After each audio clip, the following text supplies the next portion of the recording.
Steering gearbox ng Isuzu TFR. Leaking ang problema kaya binaklas na natin. So ito yung process pag baklas natin. So nagmarking muna tayo dito. Yan. At niluwagan na natin rin yung pitman arm nut nya. So ayan.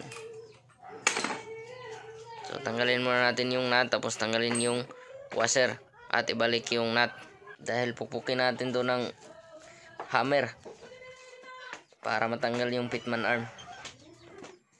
So ganito po.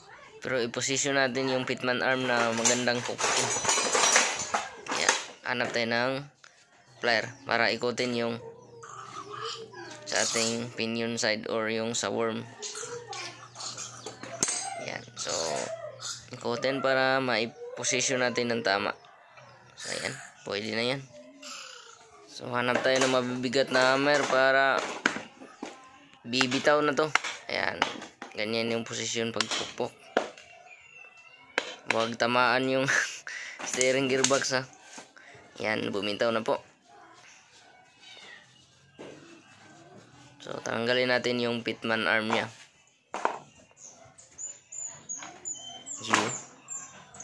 So ang susunod natin yung kanyang adjustment nut sa kanyang sektor. So luwagan natin 17mm po yung nut nito. Ayan. Medyo kumapit kaya gamitan natin ng 17mm at yung flat screw para loosen natin, matanggal yung nut. At ito kaya na ng kamay. Yun. So ang isunod natin yung kanyang fixing bolts na 4 dito na side. 14mm po ito. Yan. Hindi na tayo paligoy-ligoy pa dahil naka-marking naman yan. Yun, tanggal ng 4. At ito naman yung susunod, yung sa front side nya, yung 4 na 14mm pa rin sa ating worm shaft or yung steering shaft galing na shafting with worm and ball nut side. So may piston rin nga side. Ayun. So dapat i-adjust natin yung adjusting para magkusang luluwag. So yan yung ginagamit natin para yan mag-clearance na yung ano. Dahil nauusog na siya. Yan, pag lumuwag na, yan, matatanggal na rin yan. So unahin natin tong kanyang sektor. Linisan muna natin yung pinaka shaft nya at yung spline. Yung madumi. Baka kakapit. So yan. Lumabas na. Yan lang. Hugutin na natin yung sector shaft assembly. Ito nga. May gas-gas yung shafting sa may bandang dulo. Kaya doon ang malakas yung tagas ng fluid. Ayan. Dahil maraming lumabas na fluid, pupunasan at hugutin na natin. Iyon o. Ayos. Hugot na. Daming laman ng dugo. Salin muna natin. Iyon o. So dito natin. Check natin ng maigi. Grabe. Lalim na. So try muna nating linisan para ma-confirm kung gaano siya kalalim. So, liha-lihang konti. Kung madadala pa ba to. So, ito pagkatapos natin iliha, linisan natin. Ayan nga. So, medyo malalim nga talaga. Hindi kaya ng sanding. Kailangan i-machine shop. So dalawa yung choices nito. Either bawasan natin at mag-sleeve. So yun yung unang choice. Maganda yung ganung procedure na mag-sleeve. Yung iba naman is build upan. So mag-build up doon sa may tama, then iturno. So okay naman yung mga ganung pag-solve ng problema sa machine shop. So tanggalin na natin to. Kailangan natin ng flat screw. So ayun. So goods naman dito. At itong model na to walang oil seal sa bandang dulo. So bearing at shafting lang yung matitingnan mo kung goods pa ba. So hindi siya tulad ng sa Sportivo or sa Crosswind na may oil seal dito banda. So tine-check rin yun at papalitan rin pag mag-overhaul. So okay na yung isang side. So ito namang isa. Double check rin natin kung may problema ba. So shafting ikot medyo okay naman. Hindi naman masyadong kapit. At yung piston niya, bali yung may seal, yung pinaka ball nut, kung may physical damage pa, yan, okay naman. Dahil kung merong mga damage diyan sa pinaka piston natin, yun magkakaroon ng internal leaking. So dito naman sa cylinder, yung tinatrabila nating ball nut, pinaka assist sa ating piston, wala namang malalim na gas-gas. So good siya. So yung dust seal tatanggalin natin. Yan. So sikwat lang ng flat screw. So papalitan din to. Kasama to sa repair kit. Yan, matigas na rin. So ito tatanggalin rin natin yung seal nya. Flat screw na medyo maliit para masikwat. Ayan. So medyo madali lang ito tanggalin. So ayan, kailangan talagang palitan rin. So ito, babaklasin natin yung ball nut nya, yung may mga bulitas sa loob. So gamit tayo ng Allen wrench na 5mm kasi Allen bolt tong dalawa. Pagkatapos matanggal yung dalawang bolt, tanggalin natin yung pinaka cap. At hanap muna tayo ng paglagyan ng mga balls. So ayun, yung pinaka guide natin, tanggalin. May mga bulitas rin yan. So ilagay natin sa nakuha nating lalagyan.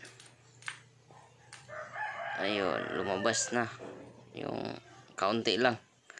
At ito, ikutin na lang natin para buo ng mahugot. So ingat-ingat lang, baka magtalsigan yung mga balls nito. Ayun, nalaglag nga. So ayan na, lalabas na ang uod, pinaka worm. So ayan na yung mga balls. Dami pa naman ito. Yun. So double check.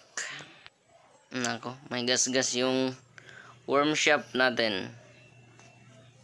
Malaki yung damage. Nako po, ang laking gastos. Pero baklasin muna natin tong sa bandang taas sa rotary valve. Tanggalin natin yung oil seal. So ayan. Uy, snap ring. Ayaw. Hindi kaya ng ating snap ring plier. So maghanap tayo ng iba. So inside snap ring pliers. Ito. Okay. Snap. Yun. Tanggal. So tatanggalin na rin natin tong spacer sa ating snap ring at oil seal. Yan. At ito, tanggalin natin yung pinaka shaft nya. So yung lock nut natin. So flat screw na pwedeng pukpukin. Pero ingat lang dito sa pag luwag ng nut ng ating worm shaft para sa ating bearing at rotary valve side. So, ingat-ingat lang, baka ma-damage. So yun, lumuwag na. Ay, tigas pa. Pukpuk ulit. Konti na lang to. Ayun. Lambot na. Goods. Ayan, makakamay na natin. So, tanggalin natin. Tulak lang. At, yun, ugot. Ingat, baka malaglag mga bull. Ayan. Tanggalin natin yung outer race nya. Yun. Itabi muna natin to. At, i-separate ng lagayan yung mga balls. Ayan. Baka makulangan pa ng isa. Hindi na may babalik. So, ngayon, mas madali na nating matanggal yung kanyang oil seal dito. So, sikwat lang rin ng flat screw. Ayun. Palitan rin yan. So, dito, wala namang physical damage. Ayan. So, nabaklas na natin lahat. So, leaking po ang dahilan nito. Kaya, in-overhaul. So, palit tayo ng repair kit. So, madali lang sana kung walang maging problema. So, dahil leaking yon, at ang leaking niya is dito banda. Meaning, dito na side. So, may oil seal yan dyan. Tapos, dito, yung may gas-gas. Ayan. So, dalawa yung kain. So, kung wala sanang kain, ito papalitan. Repair kit lang sana. Diretso. Para matapos agad. Ang problema ngayon, may kain man to. Kailangan natin pa machine shop to. Yan. Hindi na kaya talaga kahit liha natin eh. Medyo malalim oh. Yan. Na ano mo ng kuko talaga.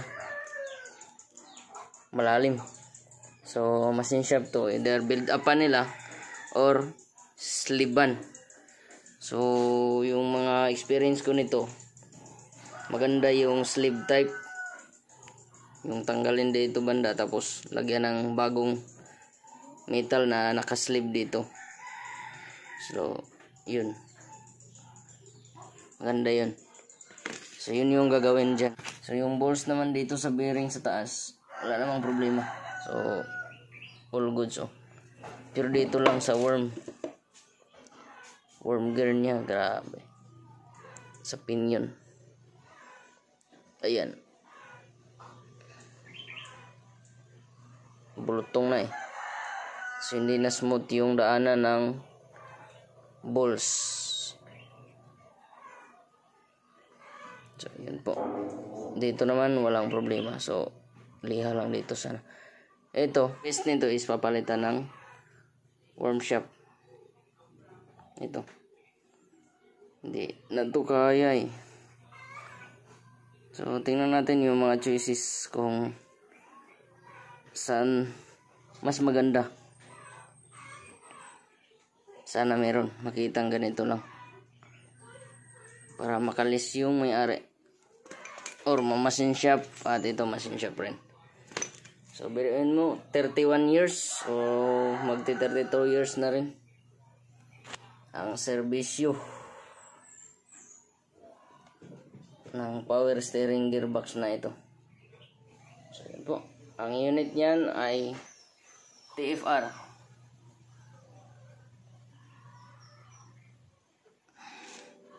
So, ayan. Tigil muna sa trabaho. Kailangan pa nating hanapan ng ganito. At machine shop pa ito. So, yun po. So, pag mag-leak, check up nyo na at pa-overhaul. Baklas para makita yung loob at mapapalitan yung mga repair kit niya. So ito naman na repair kit ang mahal, genuine.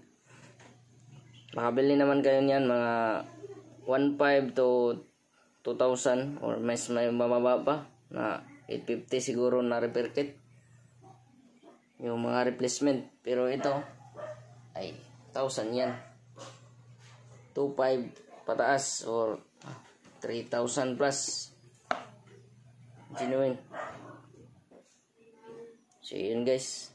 Salamat.